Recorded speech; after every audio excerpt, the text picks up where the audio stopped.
Justin Danhof is with us. He's the General Counsel with the National Center for Public Policy Research and Director of the Center's Free Enterprise Project. Nationalcenter.org is the website. When did the National Center get started? We were talking about conservative think tanks just a few minutes ago.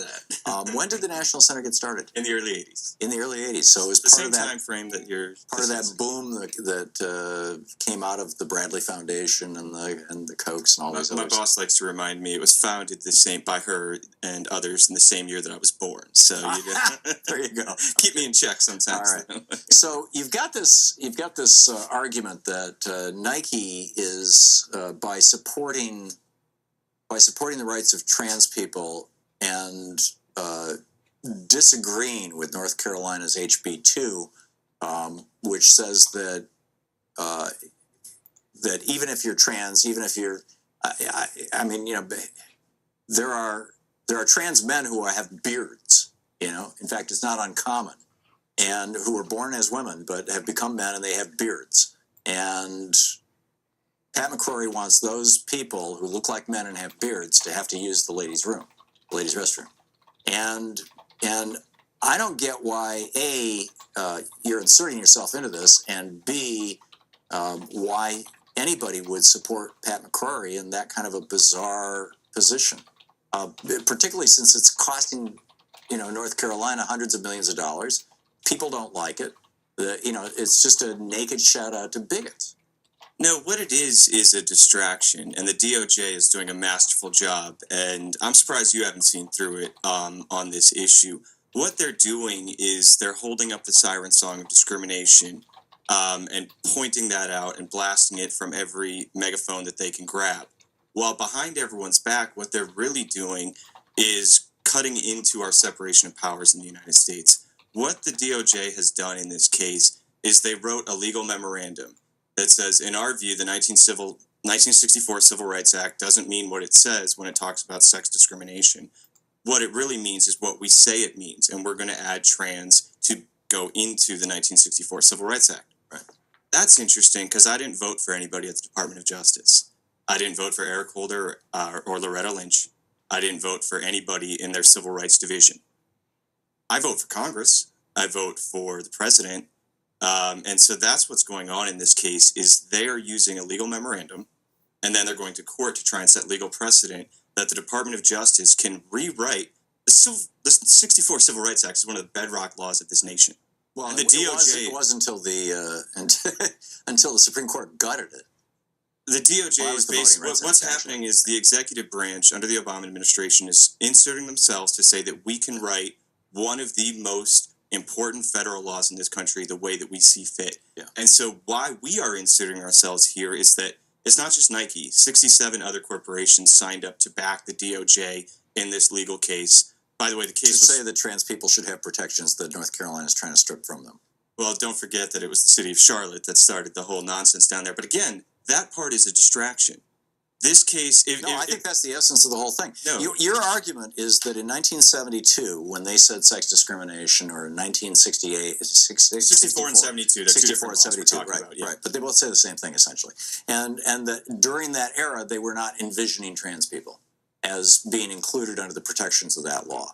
And I don't they enumerated who they included, and they didn't enumerate that. Right. And I don't disagree with you that in 64 and in 72, not only were trans people not considered as part of kind of the normal spectrum of America, but it was even fashionable to trash, quote, transvestites and drag queens and blah-de-blah-de-blah. I mean, there were all these derogatory terms.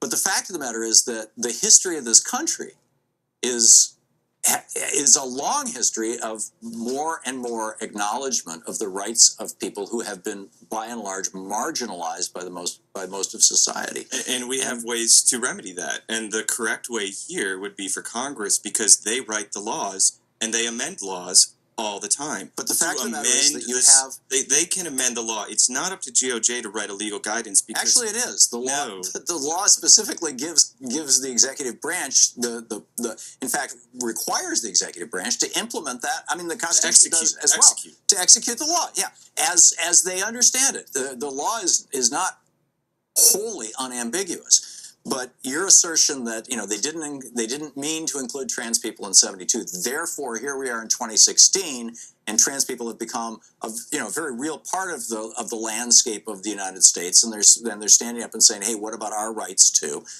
Much like women were theoretically given the right, given rights in 1920 and the 1919 the right the right to vote, but how long is it? And we're still not even at pay parity, for women.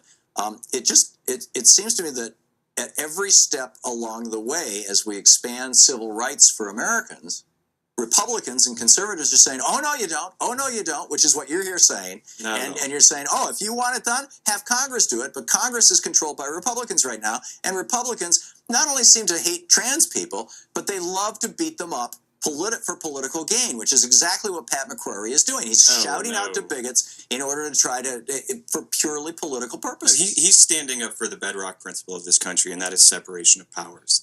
That the executive branch doesn't write laws in this country. That is absolute nonsense. The DOJ is trying to steal congressional power. Okay, so the DOJ is doing what the DOJ is supposed to do. So what I'm hearing Thom Hartmann say is that when a theoretical President Trump should be able to rewrite the immigration laws in the way that he sees fit.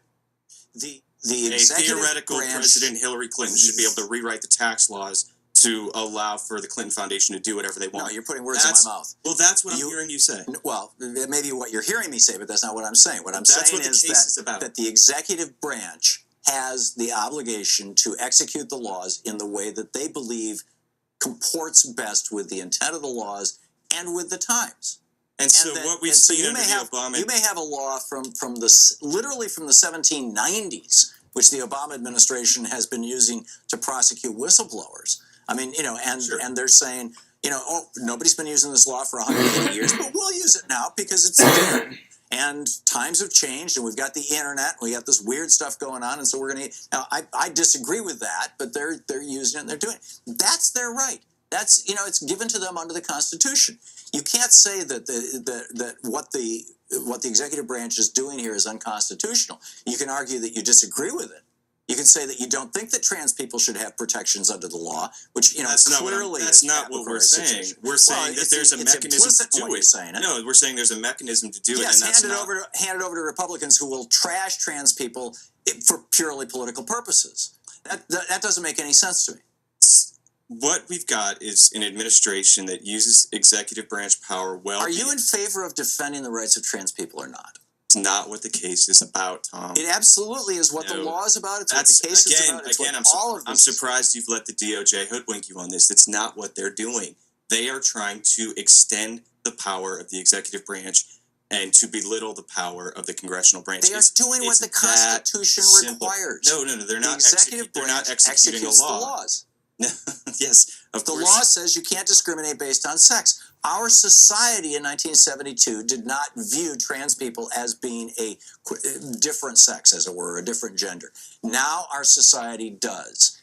And you're right. If you want to, completely rewrite that law to include that, it should be done through Congress. But Congress is not going to do it as long as it's controlled by Republicans. That's fine, but the Republicans will not allow that. In fact, what you've got is the exact... Well, I know what's happening in North Carolina, which is what we're basing all this on, which is Republicans going in the opposite direction, saying, no, not only do we not want to give rights to trans people, but we want to trash trans people. No, they want to protect people. Oh, that's BS. And we all know it's BS. What the Republicans are doing in North Carolina and try to do around the country is using the rights of minorities and basically using minorities as punching bags, as piñatas, for purely political purpose. If they could shout out to a couple more bigots, then they can get a couple more votes. I think that you've been distracted by this case. I think much of the mainstream media has been distracted by this case. I think it's a very simple concept that we have a separation of powers that's being violated in this case. And I think what Governor McCrory is doing down there is actually very brave.